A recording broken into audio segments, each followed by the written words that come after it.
9 éducatrices, c'est énorme, c'est inacceptable, c'est intolérable. Tout comportement inapproprié à caractère sexuel, on les dénonce, on va agir promptement. L'abus sexuel par les personnes en pouvoir, c'est un problème qui dépasse la DPJ. Ça lève le cœur.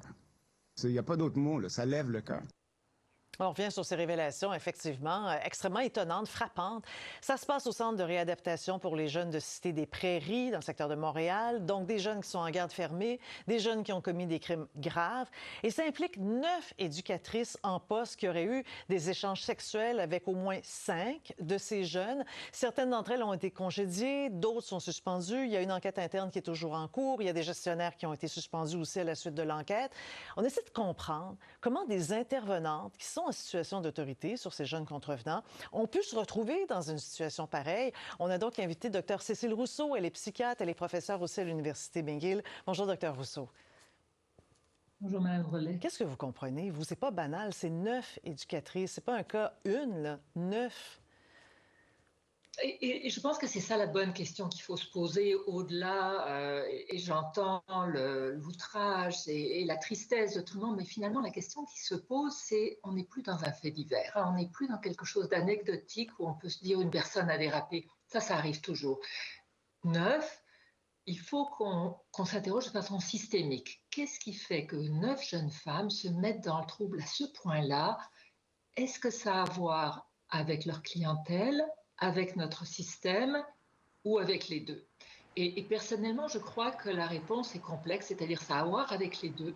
Maintenant, comprendre, ça n'est pas justifié. Donc, mais je pense qu'il faut faire l'effort de comprendre parce que sinon, ça va se répéter. Hein. On va punir et puis on va se retrouver dans la même situation. Donc, comment est-ce qu'on peut comprendre? Du côté de la clientèle, on a en centre jeunesse souvent des jeunes qui, ils ont des troubles de conduite, on l'a beaucoup dit aujourd'hui, ils commettent des crimes.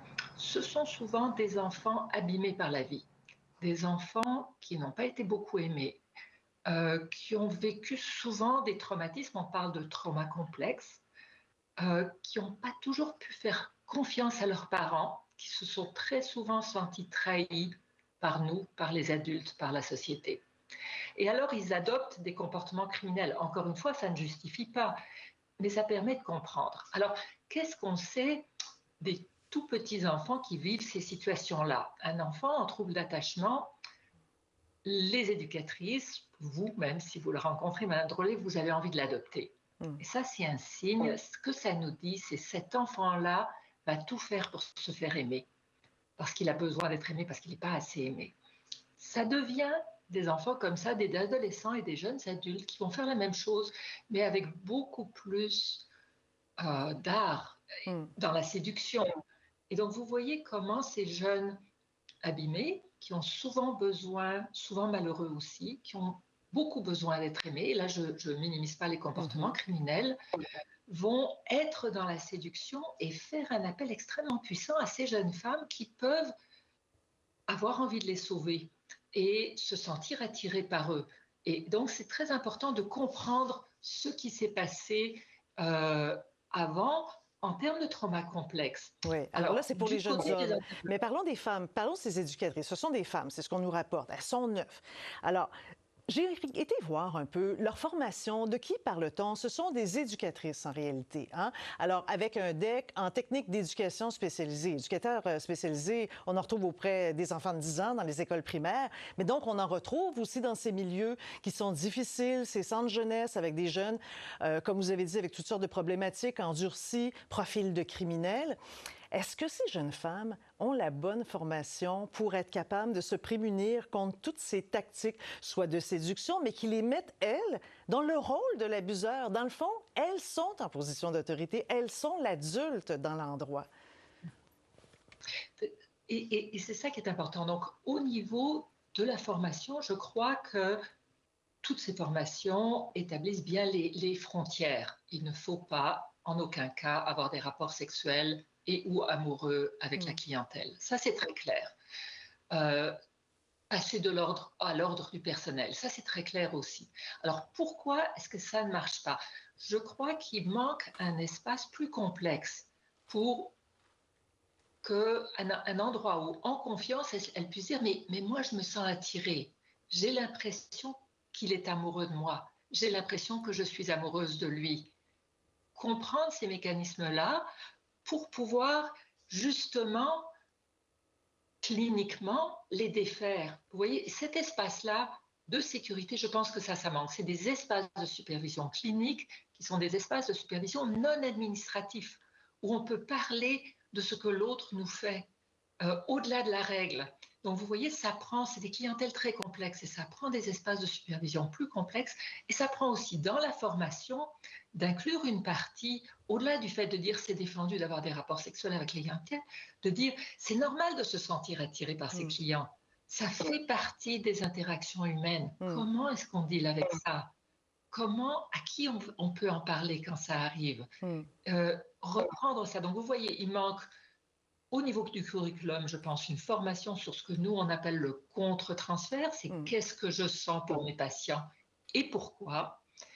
Et aussi, qu'est-ce que je fais avec ça? Et des espaces de supervision clinique confidentiels où elles peuvent se confier sans avoir l'impression qu'elles vont être blâmées. Donc, vous venez de toucher finalement on pourrait dire des failles. Alors, des failles, c'est toujours une porte ouverte vers une solution aussi parce qu'on peut les combler, ces failles.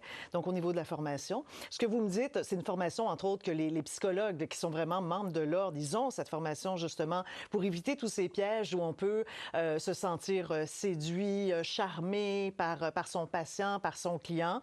Alors, au niveau de l'encadrement, c'est-à-dire un espace où si elle ressent quelque chose et qu'elle puisse en parler pour s'aider finalement à gérer ça, mais sans être blâmée, sans être jugée aussi. Moi, j'ai envie de vous poser une autre question. Exactement. Il y a peut-être l'âge aussi. Quelqu'un qui a fait une formation au cégep, là, qui se fait engager tout de suite, là, je dirais, sont pas loin de l'âge de leur clientèle. Cégep, on peut rentrer là à 16-17 ans, donc compter une technique de 3 ans. On est dans la toute jeune vingtaine ici, là. Vous avez tout à fait raison, il y a des facteurs de maturité. On sait que la prise de risque et l'impulsivité sont aussi beaucoup plus élevées jusqu'à le début de l'âge adulte, donc plutôt 30 ans. Donc tout ça peut jouer et ça veut dire que ces jeunes femmes ont besoin d'être accompagnées. Alors si on apprend de l'expérience d'aujourd'hui, qui est dramatique, je dirais qu'il faut mieux les encadrer, mieux les soutenir, mais avec des espaces de confidentialité, mais aussi ce qui serait terrible par rapport au drame d'aujourd'hui, c'est que ça décourage des jeunes femmes et des jeunes hommes de faire ce travail-là, qui est un travail extrêmement difficile. Donc, vous voyez, oui, il faut condamner ce qui s'est passé, il faut qu'il y ait enquête et qu'il y ait justice, mais attention, c'est un travail extrêmement difficile, c'est un travail que peu de gens veulent faire, qui est nécessaire. Comment allons-nous nous assurer que ces jeunes qui ont beaucoup à porter sur leurs épaules sont soutenus par des seniors et par des gens qui peuvent les aider. Docteur Rousseau, très éclairant cette discussion qu'on vient d'avoir. Merci beaucoup. Merci, au revoir. Au revoir.